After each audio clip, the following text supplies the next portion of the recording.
presenta en las Escrituras es muy distinta a lo que se hace en el hinduismo y el budismo. ¿De qué manera? Quiero que veamos un ejemplo, hermanos, en Génesis capítulo 24. Génesis capítulo 24, versículo 62. Que nos dice lo siguiente.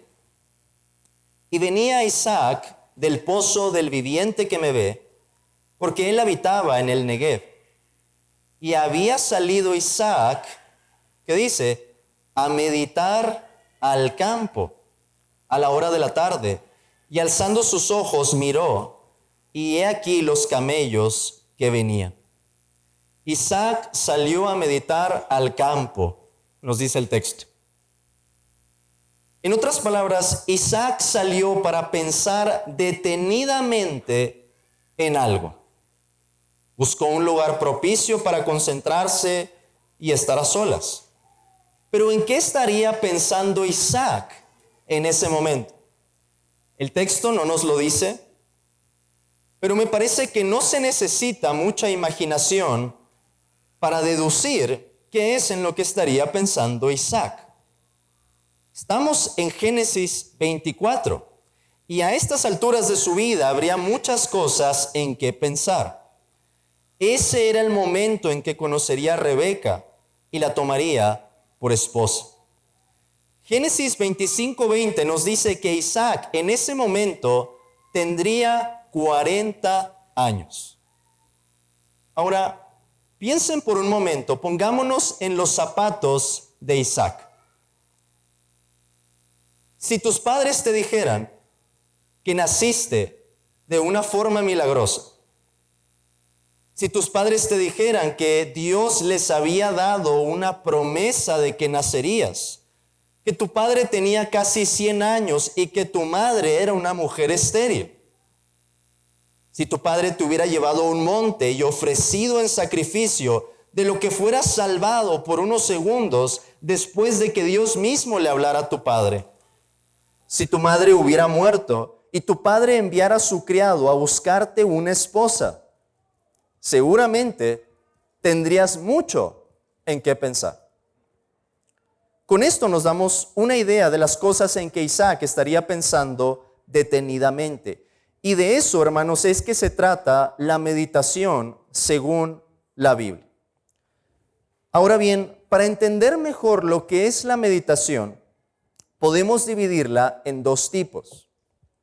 Hay una meditación que es ocasional o espontánea, y hay una meditación que es deliberada o solemne. Repito, podemos dividir la meditación en dos tipos o en dos clases. Una meditación que es ocasional o espontánea y una meditación que es deliberada o solemne. Pensemos primero, ¿qué es esto de la meditación ocasional o espontánea? Esta meditación, según el autor, se da cuando una persona utiliza a la criatura como una plataforma para llevarlo hacia Dios, como una escalera al cielo. Cuando un hombre de forma repentina hace uso de lo que ve con sus ojos u oye con sus oídos como una escalera para subir hasta el cielo. Utilizar las cosas que están en este mundo para transportarnos por medio de la verdad que conocemos y pensar en las cosas celestiales. Pasar del plano terrenal al plano celestial. Quiero darles algunos ejemplos bíblicos en los que observamos este tipo de meditación. Vayan por favor conmigo al Salmo 8. Salmo 8. Y vamos a ver los primeros 2 versículos.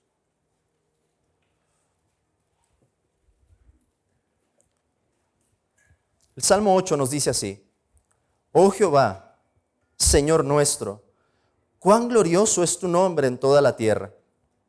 Has puesto tu gloria sobre los cielos. De la boca de los niños y de los que maman, fundaste la fortaleza, a causa de tus enemigos, para hacer callar al enemigo y al vengativo. Vamos a los otros 2 versículos. Cuando veo tus cielos, obra de tus dedos, la luna y las estrellas que tú formaste, digo, ¿qué es el hombre para que tengas de él memoria? ¿Y el hijo del hombre para que lo visites?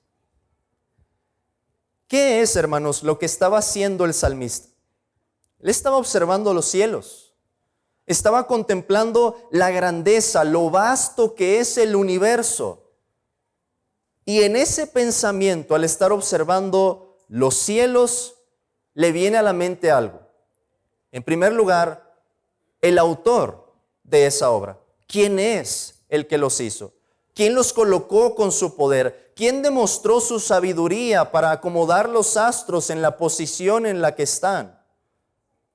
¿Quién refleja algo de su hermosura a través del brillo de esos astros? Y después pasó a pensar en otro tema. ¿Cuál es el lugar que le corresponde al hombre en la creación? Dios ha creado todo esto, este universo tan grande, y ha puesto al hombre en este mundo.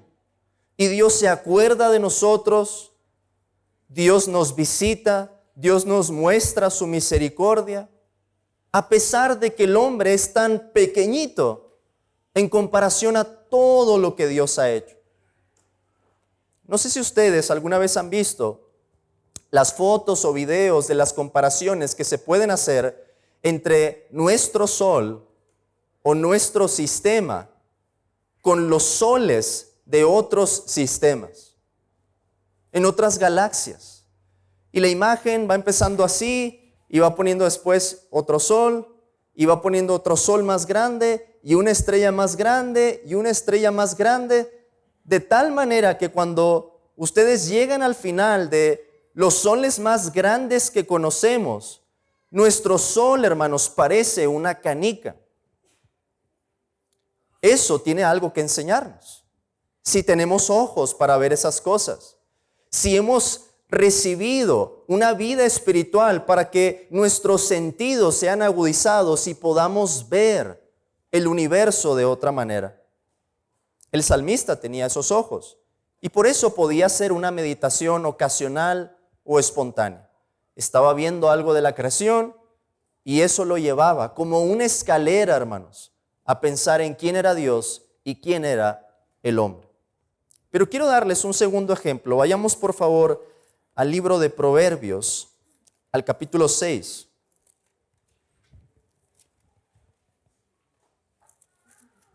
Proverbios capítulo 6, versículo 6, que nos dice lo siguiente: Ve a la hormiga, oh perezoso, mira sus caminos y sé sabio, la cual no teniendo capitán, ni gobernador, ni señor, prepara en el verano su comida y recoge en el tiempo de la siega su mantenimiento. ¿No es increíble acaso que el proverbista pueda aprender cuál debería ser la ética de trabajo del ser humano basado en una criatura tan pequeña, tan insignificante como lo es una hormiga?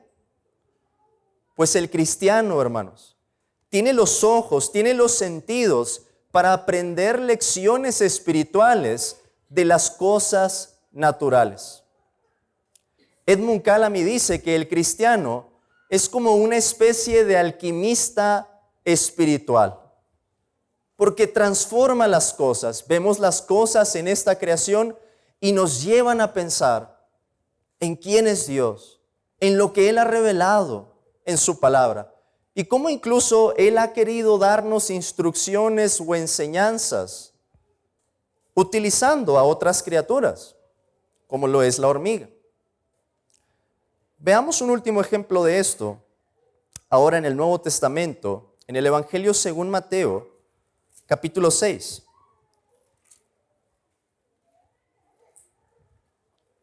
Mateo, capítulo 6, versículo 26. En este caso es el Señor Jesucristo el que está hablando.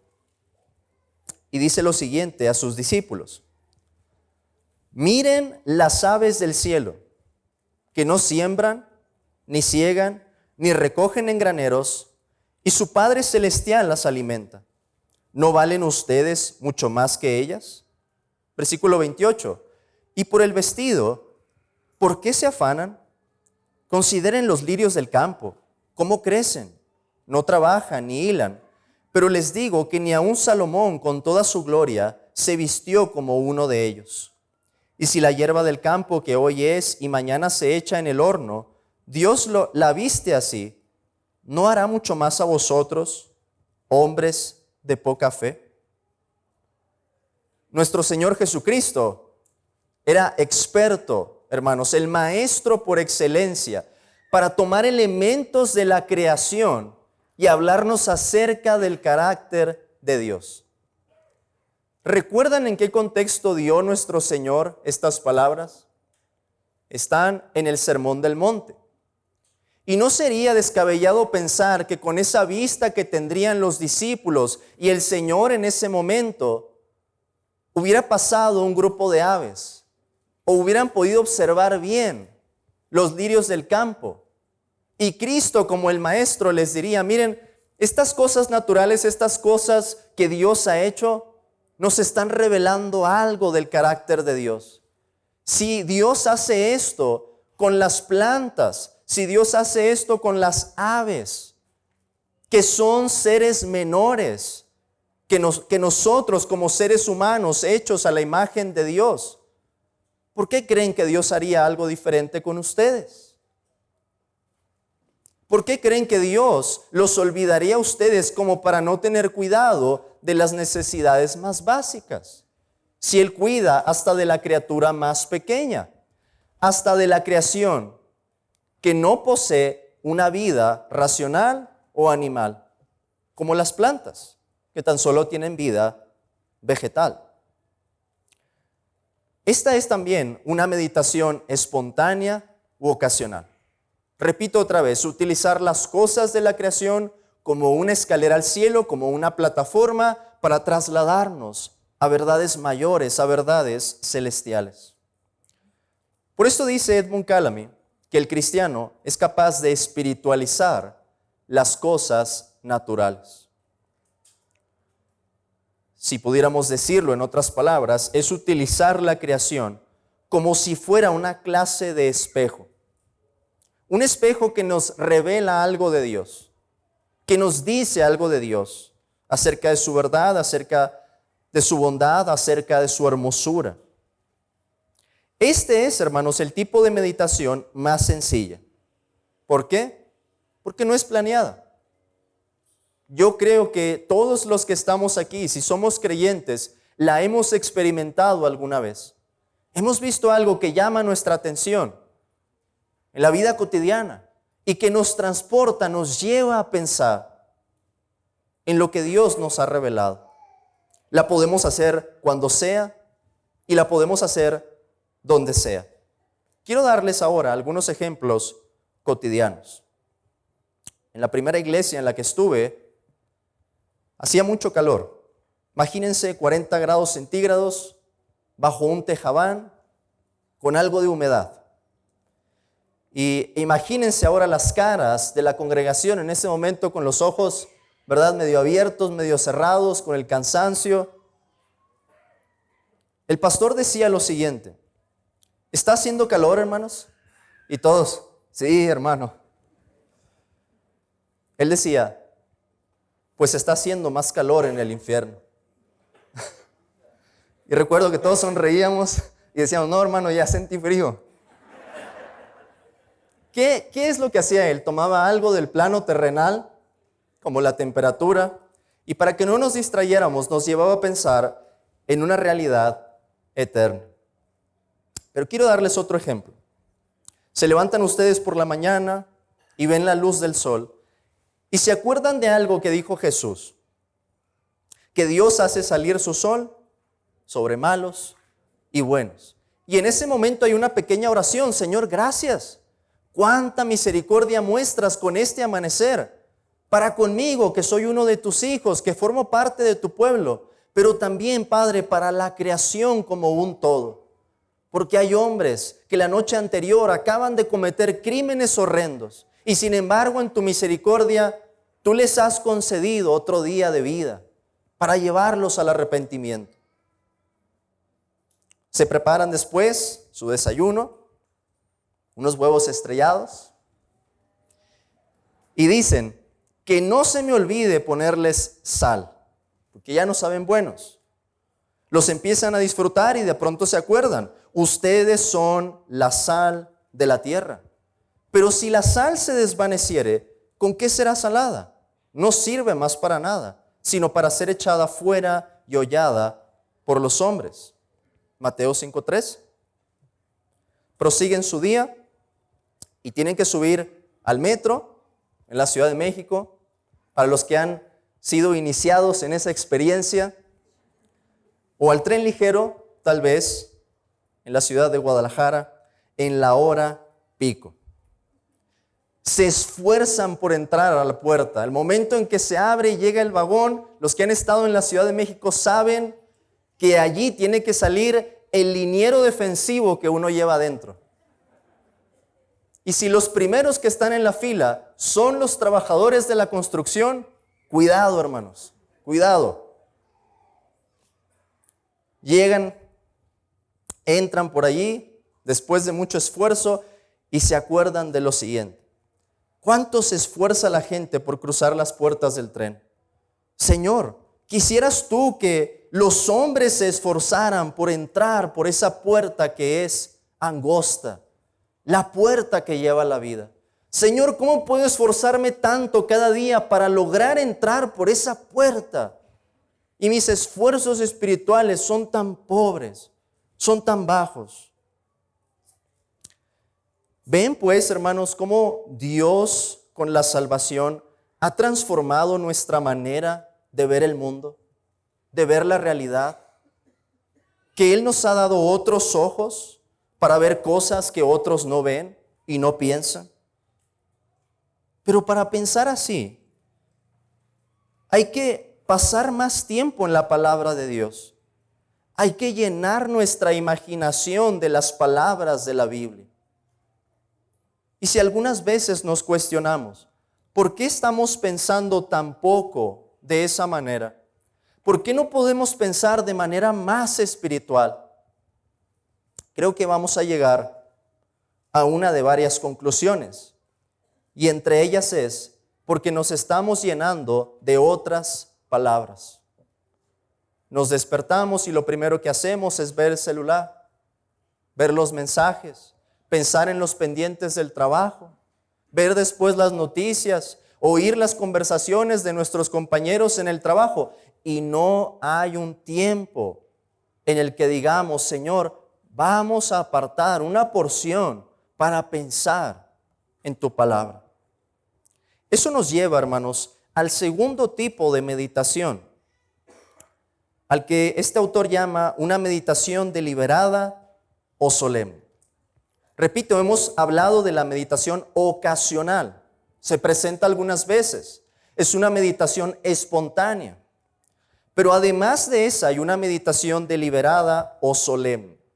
En otras palabras, una meditación planeada, organizada, estructurada, como la que Isaac estaba haciendo aquel día, que salió para meditar al campo.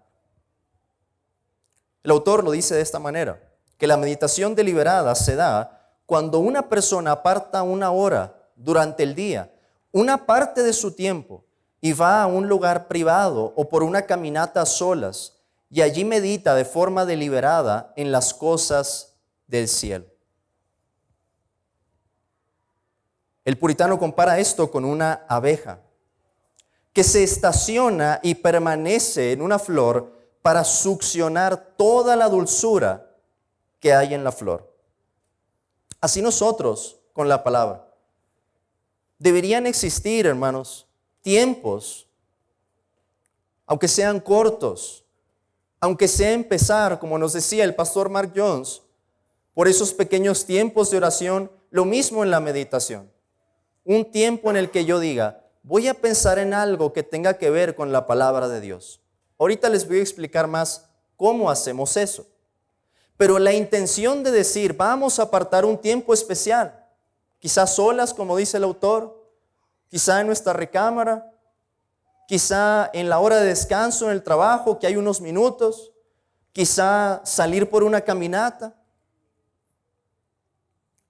Podemos comparar también este tipo de meditación con la digestión, la labor que hace nuestro cuerpo para recibir los nutrientes que aportan los alimentos. Y de esto aprendemos algo importante. Una de las razones por las que muchas veces no aprovechamos más nuestra lectura de la Biblia y los sermones que oímos es por la falta de meditación. Podemos leer mucho la Biblia, podemos oír muchas predicaciones, pero sin una labor de digestión espiritual no hay provecho. ¿Les ha pasado, hermanos, que se levantan después de haber orado, leer la Biblia y se sienten áridos, se sienten secos? Dicen, leí la palabra y oré, pero no siento que haya habido algún provecho. Por supuesto, hay más provecho en eso que no haberlo hecho. Pero hay un provecho mucho mayor cuando nos detenemos y decimos, esto que estamos recibiendo vamos a digerirlo. Yo quiero detenerme en esta verdad como la abeja y tratar de sacar aquí la dulzura de este pasaje, de esta porción, de esta verdad. Conozco una hermana mayor que tuvo un cambio drástico en su peso y empezó a adelgazar mucho. Para los que tienen alguna idea o alguna noción de medicina, nutrición,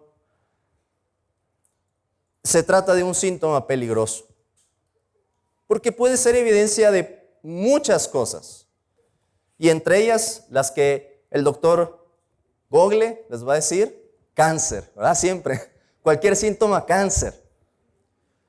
La hermana empezó a visitar muchos médicos, los médicos no sabían qué era, le empiezan a hacer estudios, tenía diabetes y otras cosas, pero no salía algún dato que hablara más de lo que estaba pasando con su peso en particular. Hasta que a un médico se le ocurrió preguntarle, señora, ¿de casualidad no le duelen las muelas? Allí estaba el problema. No importaba qué tan buenos fueran los alimentos, no importaba la cantidad de comida, como a la hermana le dolía el masticar, no los estaba masticando bien. ¿Y qué pasa cuando no masticamos bien la comida? No hay nutrición. Nuestro cuerpo no asimila los nutrientes. Lo mismo, hermanos, con la falta de meditación. Podemos llenarnos de cosas que tienen que ver con la palabra, pero si no hay ese momento en el que nos detenemos para aprovechar lo que estamos recibiendo, no va a haber crecimiento.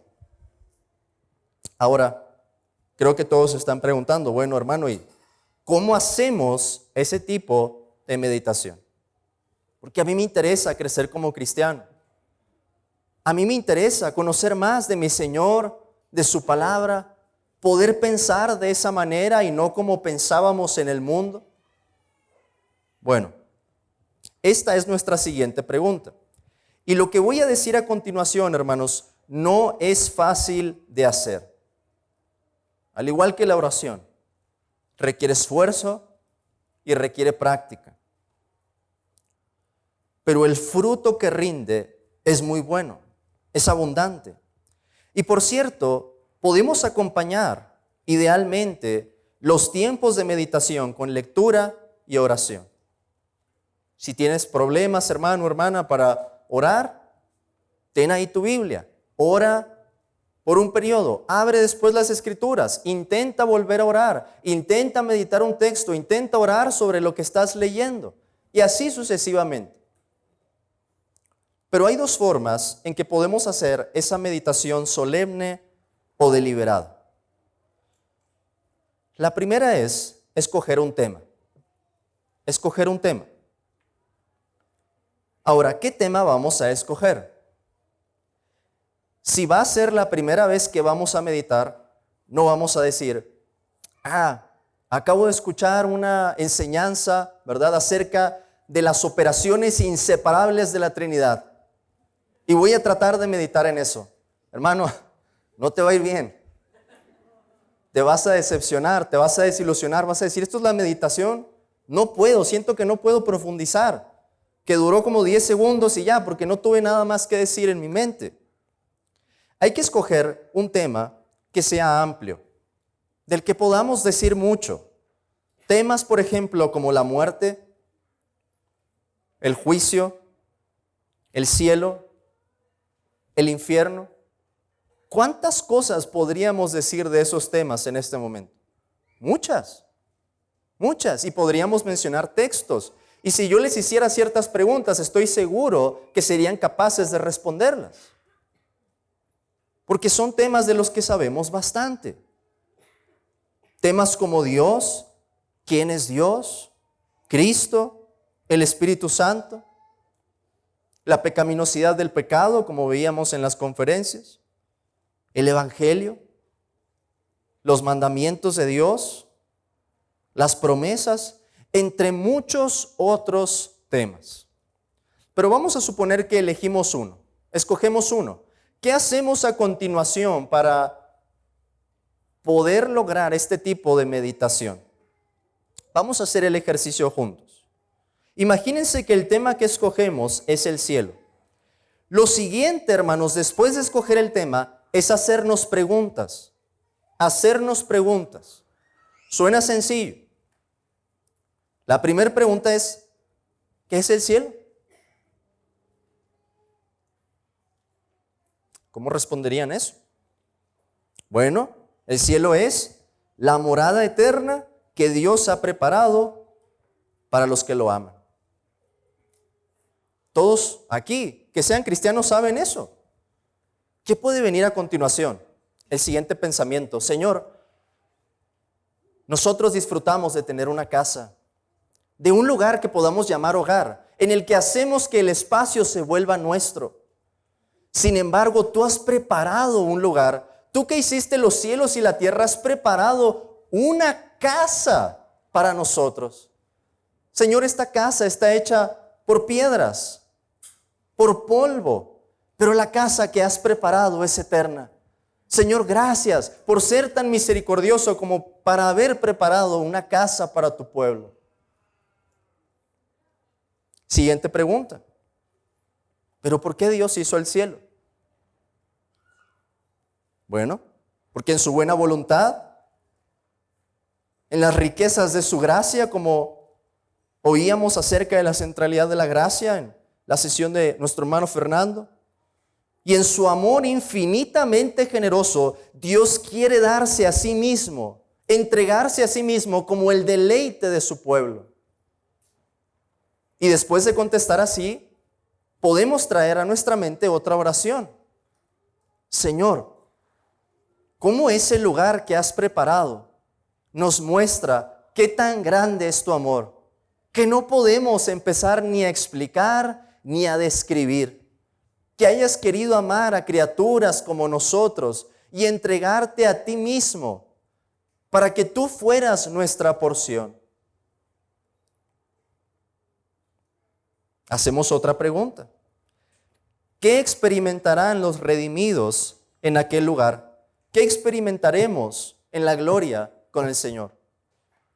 Estoy seguro que podrían decir muchas cosas acerca de eso en este momento, porque ya las saben, las conocen. En primer lugar, el alivio de todas nuestras cargas, penas y aflicciones, así como la liberación de la presencia del pecado, la enfermedad y la muerte. Pero eso no es todo de lo que se va a tratar el cielo. No es solamente que Dios vaya a quitar las cosas malas de este mundo. En segundo lugar, los redimidos gozaremos de la presencia inmediata de Dios, de la visión de su gloria en el rostro de Jesucristo. Recibiremos cuerpos glorificados y nuestra comunión con Dios y con su pueblo nunca tendrá fin. Y allí entra otra oración. Señor, gracias, porque estas son las cosas que tú has preparado para los que te aman. Señor, gracias, porque aunque nuestras penas sean muchas aquí, tenemos una herencia que no puede ser tocada. Unas promesas, Padre, que no están en juego. Podemos pensar, ¿qué textos nos hablan del cielo? Podemos pensar en el profeta Daniel, capítulo 12. Podemos pensar en el profeta Isaías, capítulo 66. Podemos pensar en los evangelios. Podemos pensar en el libro de Apocalipsis. Hermanos, no les estoy diciendo cosas que ustedes desconozcan o que no puedan encontrar con una concordancia bíblica buscando la palabra cielo, paraíso, reino. Pero lo difícil es apartar el tiempo y concentrarnos para decir, vamos a pensar en esto. ¿Por qué? Porque estamos acostumbrados, tenemos la mala costumbre de posar nuestra atención sobre una cosa y luego sobre otra y luego sobre otra. Y no profundizamos en lo que tenemos delante. Pero es posible, hermanos, si hacemos el hábito, como es posible hacer ejercicio y crecer en nuestra condición física, es posible que ustedes puedan sostener una meditación de un tema por 5, 10, 15, 20 minutos, o si el Señor les da la gracia, hasta más tiempo, gozándose en su presencia. Una manera entonces de realizar esa meditación solemne es escoger un tema y hacer preguntas. Pero hay otra forma en que podemos hacer esto, y esta es escoger un texto de la Biblia. Un versículo, no más. Y les voy a dar el ejemplo. Juan capítulo 10, versículo 11. Juan capítulo 10, versículo 11. Y quiero mostrarles, hermanos, que son cosas que ustedes ya saben, que están ahí en sus mentes, pero que quizá nunca han hecho el ejercicio de preguntárselas a ustedes mismos para empezar esto de la meditación. Juan 10:11 nos dice así: yo soy, ¿qué cosa? El buen pastor. El buen pastor su vida da por las ovejas. ¿Qué nos dicen las primeras dos palabras? Pregunto, ¿hay otra ocasión en el Evangelio según Juan en que Cristo comience un enunciado con las palabras yo soy? Sí. Ustedes lo saben. Yo soy el pan de vida, yo soy la luz del mundo, yo soy la puerta, yo soy el buen pastor, yo soy la resurrección y la vida, yo soy el camino, la verdad y la vida, yo soy la vid verdadera. Lo saben, ya lo han oído, está en sus memorias. Entonces pueden decir, claramente el Señor nos está mostrando aquí que como criaturas dependemos por entero de Él. Que Él es el mismo que se había revelado a Abraham, a Isaac y a Jacob. El mismo que se reveló a Moisés desde la zarza, presentándose con aquel nombre, yo soy. ¿Qué es lo que sigue? El buen pastor. ¿No les recuerda eso algún salmo de la Biblia? Salmo 23. Jehová es mi pastor, nada me faltará. Cristo, hermanos, está aludiendo a propósito a las palabras de ese salmo y a muchos otros textos del Antiguo Testamento que utilizan la palabra pastor y ovejas. Y si ustedes los conocen, los pueden aprovechar en ese momento. Señor, es que eres el mismo del que se habla en el Salmo 23. El Rey poderoso que me lleva, que me guarda, que me protege de mis enemigos, que me da lo que necesito. Incluso la necesidad más profunda, la necesidad de mi alma, que me lleva a esas aguas, que aún me guía en el valle de sombra de muerte. No es casualidad que después Cristo nos vaya a dar una de las promesas más dulces, diciéndonos en el versículo 27, mis ovejas oyen mi voz y yo las conozco y me siguen. Y yo les doy vida eterna y no perecerán jamás, ni nadie las arrebatará de mi mano. ¿Por qué? Porque es el mismo del Salmo 23. El que adereza mesa para nosotros delante de nuestros enemigos. Nuestros enemigos quieren destruirnos y el Señor, hermanos, guardándonos en esa tranquilidad como su pueblo, nos sienta a tener comunión con Él y nos permite participar de la cena del Señor, de un banquete, de un festín. Su vida da por las ovejas. ¿Cómo muestra el Señor Jesús su amor? Entregando su propia vida, poniéndola por las ovejas. ¿Y por qué nosotros somos descritos como ovejas? ¿Cómo es una oveja? Bueno, tiene ciertas características. En primer lugar, sigue la voz del pastor. Va con el rebaño, pero es testaruda, se sale del camino, puede caer en el mismo hoyo varias veces y el pastor tiene que ir a recogerla. Ese texto nos habla de Cristo y nos habla también de quiénes somos nosotros como su pueblo. Y todo esto, hermanos, son cosas, repito, que ustedes ya saben. Y que en ese pensamiento pueden transformarse en oraciones. Señor, que yo pueda reconocer más lo que significa que tú eres mi pastor. Señor, que si me desvío como oveja, aun si fuera necesario que tú quiebres mi pierna para que yo no me salga del redil, Padre, que así sea. Que por esa promesa que Cristo nos ha dado, tú me mantengas para poder llegar en aquel día hasta esa santa ciudad. En resumen, hermanos, hemos visto que hay dos maneras en las que podemos meditar. La primera es ocasional y espontánea. En esta usamos la creación como una escalera para pensar en Dios y su palabra. Y en la segunda, la que es deliberada o solemne, apartamos un tiempo especial para meditar en un tema o un texto bíblico. Y acerca de esta segunda forma, les recomiendo de nueva cuenta que empiecen por poquito. Y que después, conforme vayan sintiendo esa libertad, vayan aprovechando a utilizar más tiempo. Y aumentando también las preguntas que pueden hacer. Por último, hermanos, para terminar, quiero instarles a que apliquen lo que hemos visto. Hagan suyas las palabras del salmista en el Salmo 119, 97. Oh, cuánto amo yo tu ley. Todo el día es ella mi meditación. Que Dios nos dé la gracia, hermanos, de que nuestros pensamientos perseveren en Él, porque así tendremos paz. Como lo dijo el profeta Isaías, tú guardarás en completa paz aquel cuyo pensamiento en ti persevera, porque en ti ha confiado. Amén, hermanos. Oremos.